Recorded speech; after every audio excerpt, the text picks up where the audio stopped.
I'm David Domingo. I'm professor at Université Libre de Bruxelles and coordinator of the Master in Journalism there. I'm currently working on a book project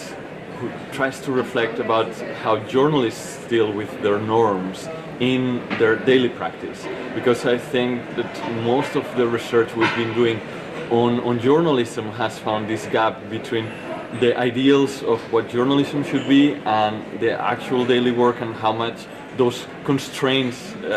restrict how journalists do their work. But we need to investigate further how do they relate and how do they rethink norms in that process of daily work. So my aim is to understand how journalists negotiate these norms with their sources and with other actors in society in terms of defending what journalism as a profession should be and defending its role in society. And therefore I am seeing with the initial studies that I have done in Brussels of journalists interacting with their sources that there's a competition of journalists to legitimize the importance of their work, and sources using those journalists and that expectation to sell their ideas and in a way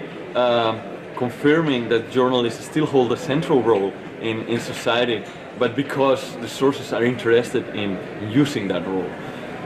for their own interest. In one way, you know, my long-term hope is that my work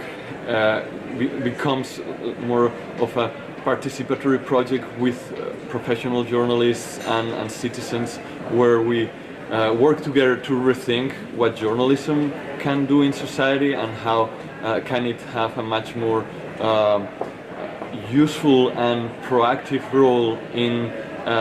neutralizing all this polarization and the rise of extremisms. And I think that the way journalism is working nowadays with breaking news and a very detached approach to events is not helping in fostering a more a society that cherishes the idea of living together and being equal and respect each other. And in that, I think with more action research projects we can develop experiments of media outlets where journalists try to do things differently and maybe position themselves as the ones who are trying to make bridges between different people in society that may not share the same values, but thanks to the journalists hopefully they will find common ground. So a bit ambitious maybe, but I hope to get there in the coming years.